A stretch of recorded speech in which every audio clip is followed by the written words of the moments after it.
दुनिया के सबसे अमीर इन्वेस्टर वॉरेन बफे कहते हैं कि इन्वेस्टिंग की दुनिया में सबसे 3 इम्पोर्टेंट वर्ड्स है मार्जिन ऑफ सेफ्टी।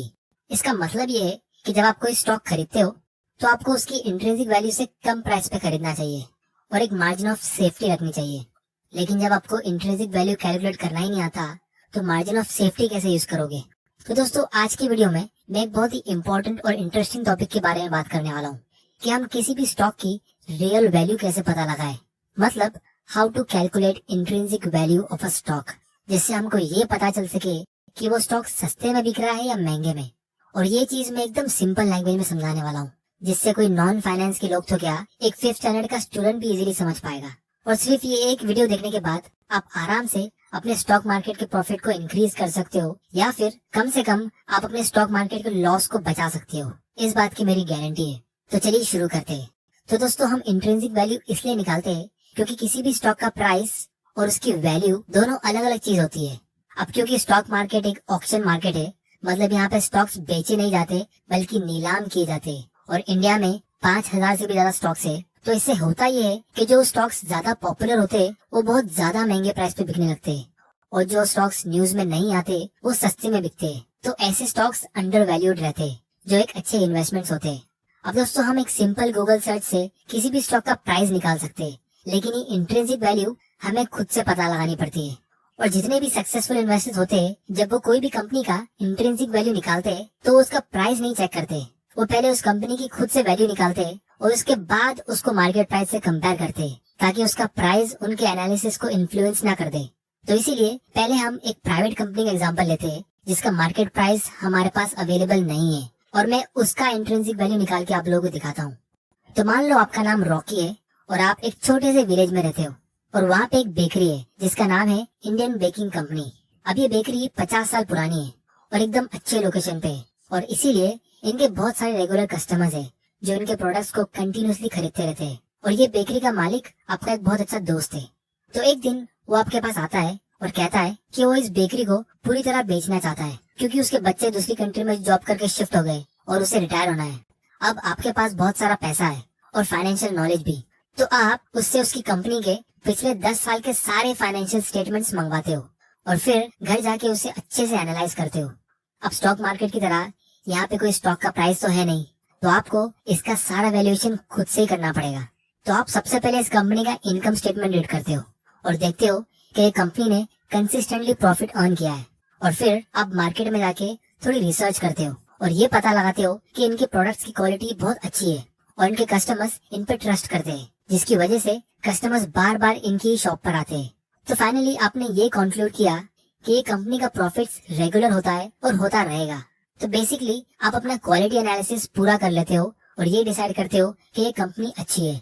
अब दोस्तों, आप लोगों को मैं यहाँ पे एक बहुत ही इंपॉर्टेंट एडवाइस देता हूँ कि जब हम किसी स्टॉक को एनालाइज करते हैं तो उसके एनालिसिस में कंपनी की क्वालिटी का एनालिसिस करना सबसे इम्पोर्टेंट टास्क होता है। तो फाइनली आप इस बेकरी का इंट्रिंसिक वैल्यू निकालते हो कि इसे किस प्राइस पे खरीदना चाहिए। अब इस बेकरी का ईयरली प्रॉफिट होता है 10 लाख रुपीस का, और आप ये भी देखते हो कि इनके कस्टमर्स इनसे ज्यादा उधार मांगते नहीं है। तो ये 10 लाख रुपीस जो इनका प्रॉफिट है वो डायरेक्टली कैश में कन्वर्ट हो जाता है, जिसको फाइनेंस में हम कहते हैं cash flow from operating activities. अब क्योंकि ये बेकरी इतनी रिस्की नहीं है, जैसा हमने क्वालिटी एनालिसिस में पता लगा लिया, तो इसीलिए अगर आपको इस बेकरी से 14% का भी रिटर्न मिल जाएगा तो आप खुश हो। तो इस बिजनेस की वैल्यू निकालने का सिंपल फॉर्मूला कुछ इस तरह होगा: 10 लाख जो इसका प्रॉफिट है डिवाइडेड बाय 0.14, मतलब जो इसका ईयरली कैश फ्लो है वो divided by required rate of return, मतलब जो 14% रिटर्न हमें इस बिजनेस से चाहिए वो डेसिमल फॉर्मेट में, मतलब 0.14। तो इसका आंसर आता है 71,42,000। अब ये कैलकुलेशन के पीछे हुआ क्या है मैं आप लोगों को इसका डिटेल समझाता हूँ। अब इमेजिन करो आपने ये बेकरी इस प्राइस पे खरीद ली, मतलब आपने इतने रुपए पे कर दिए, और अब जो भी प्रॉफिट आपको मिलेगा वो आपका होगा। तो जैसा कि आपको इस इन्वेस्टमेंट से 14% का रिटर्न चाहिए था, तो आपको फर्स्ट ईयर में 10 लाख रुपीस का प्रॉफिट मिलेगा जैसा आपने एस्टिमेट किया था। तो वो प्रॉफिट इस 71 लाख का 14% होगा। अगर आपके पास कैलकुलेटर है तो आप 71 का 14% निकाल सकते हो, आपका आंसर 10 आएगा। और यही प्रॉफिट आपको हर साल मिलता रहेगा, जो आपके इन्वेस्टमेंट पे 14% का रिटर्न होगा। तो दोस्तों, इसको हम DCF यानी डिस्काउंटेड कैश फ्लो मेथड कहते हैं वैल्यूएशन करने का, क्योंकि आप कंपनी के सारे फ्यूचर के प्रॉफिट्स को डिस्काउंट करके प्रेजेंट वैल्यू में ला रहे हो। अब यहाँ पे ये कुछ लोगों को थोड़ा कॉम्प्लिकेटेड लग सकता है, तो मैं इसको थोड़ा और सिंपल करके समझाता हूँ। दोस्तों, जिस तरह हम कंपाउंडिंग में आज के पैसे को फ्यूचर में लेके जाते हैं और उसे ग्रो करते हैं, जैसे अगर आपको 100 रुपए को 14% से कंपाउंड करना है तो अगले साल वो 114 होगा और उसके अगले साल में वो 130 रुपया होगा। तो उसी तरह डिस्काउंटिंग में हम इसका उल्टा करते हैं। हम फ्यूचर के पैसे को, जैसे अगले साल के प्रॉफिट्स को डिस्काउंट करके प्रेजेंट में लेके आते हैं और उसे कम करते हैं। तो अगर आपको 114 रुपया अगले साल मिलने वाला है तो वो 14% के डिस्काउंट रेट के हिसाब से आज के हिसाब से 100 रुपया होगा।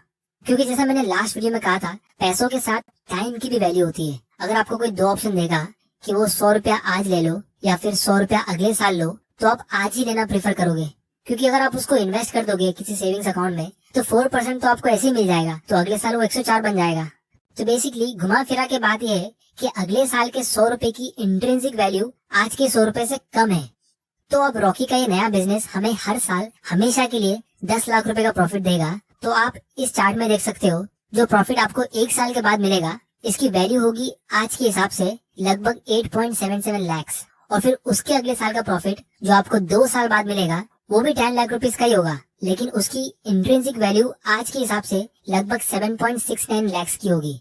और इसी तरह आप देख सकते हो, आपको कंपनी से हर साल 10 लाख ही मिल रहा है, लेकिन इसकी वैल्यू आज के हिसाब से कम होती जा रही है। वो इसलिए क्योंकि ये सारे प्रॉफिट्स आपको फ्यूचर में मिल रहे हैं और आप कंपनी को खरीदने के लिए आज ही पैसा पे कर रहे हो। तो इसी तरह जब 130 साल के बाद अगर कंपनी आपको सिर्फ 10 लाख का ही प्रॉफिट दे रही है तो उस 10 लाख रुपए की आज के हिसाब से इंट्रिंसिक वैल्यू 1 रुपए से भी कम होगी। क्योंकि अगर आप 1 रुपए को कहीं पे इन्वेस्ट कर दो जहाँ पे आपको 14% का ईयरली रिटर्न मिलेगा, तो वो 130 साल के बाद लाखों करोड़ रुपए बन जाएगा। तो इसीलिए लॉन्ग टर्म में आपके बिजनेस के कैश फ्लो की प्रेजेंट वैल्यू 0 तो नहीं होगी, लेकिन बहुत कम होगी। तो फाइनली जब आप इन सारे पैसों को टोटल करोगे, इन सारे कैश फ्लो को ऐड करोगे, तो गैस करो आंसर कितना होगा। तो दोस्तों, इसका आंसर होगा 71,42,000। ये वही आंसर है जो हमने एक सिंपल फॉर्मूला से कैलकुलेट किया था। तो इस पूरे एक्सरसाइज से हमें ये पता चलता है, जो पूरी वैल्यूएशन की दुनिया में एक गोल्डन रूल है, वो ये है कि the value of any asset is the present value of all the expected future cash flows. अगर मैं आप लोगों को ये लाइन डायरेक्टली बोल देता तो बहुत लोगों को ये लाइन समझ में आती नहीं, लेकिन आपको अब ये लाइन अच्छे से समझ आएगी। The value of any asset, जैसे वो बिजनेस या कोई भी investment, is the present value, क्योंकि हम आज पैसा देने वाले हैं और हमको उससे क्या मिलेगा, हमको उससे सारे फ्यूचर के कैश फ्लोज मिलने वाले हैं। तो हम उस फ्यूचर कैश फ्लो को प्रेजेंट वैल्यू में लेके आते हैं अपने रिक्वायर्ड रेट ऑफ रिटर्न के हिसाब से।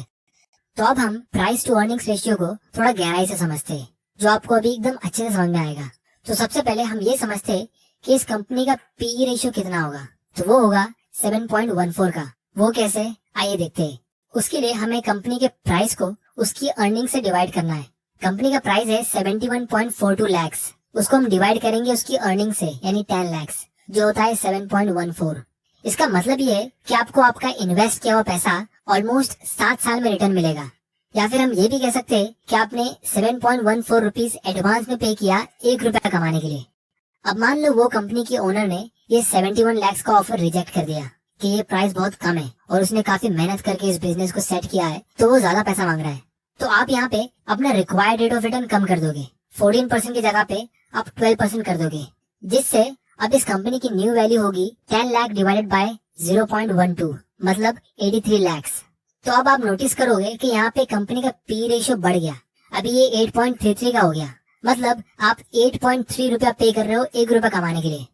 तो एज एन इन्वेस्टर आपको कम पी रेशियो वाले इन्वेस्टमेंट्स में ज्यादा फायदा होना चाहिए, क्योंकि जब पी रेशियो कम होगा तो आप उस बिजनेस को सस्ते में खरीद रहे हो। अब हम स्टॉक स्क्रीनर पे आते हैं और इसे रियल लाइफ में चेक करते हैं। तो जैसा आप यहाँ पे देख सकते हो, रिलायंस का पी रेशियो 34 का है, मतलब आप 34 रुपया एडवांस में पे कर रहे हो 1 रुपया कमाने के लिए, जो मेरे हिसाब से बुरा है। और इसीलिए यहाँ पे टिकर टेप ने सामने ही लिखा है कि the current price is more than intrinsic value. मतलब अगर आप ऐसे महंगे प्राइस पे इस कंपनी को खरीद लोगे तो हो सकता है आप प्रॉफिट कमा लो, लेकिन आपका प्रॉफिट बहुत कम होगा। तो अब आप मुझसे पूछोगे कि लोग बहुत सी कंपनीज को 50 के पीई पे, 100 के पीई पे या कभी कभी 1000 के पीई पे खरीद लेते हैं, तो वो उसे इतना महंगे प्राइस पे खरीदते क्यों है? तो उसका आंसर ये है कि वो लोग उम्मीद कर रहे हैं कि कंपनी का प्रॉफिट फ्यूचर में बढ़ेगा और बहुत ज्यादा स्पीड में बढ़ेगा। लेकिन मेरे हिसाब से आपको ऐसे स्टॉक्स को अवॉइड करना चाहिए। तो इसीलिए किसी भी स्टॉक को खरीदने से पहले अगर आप एक बार यहाँ के ये बेसिक चीजें चेक कर लोगे तो आप काफी हद तक अपने लॉस को बचा लोगे। और जो स्टॉक सस्ते, आप उन पे ज्यादा टाइम देके उन पे रिसर्च कर सकते हो।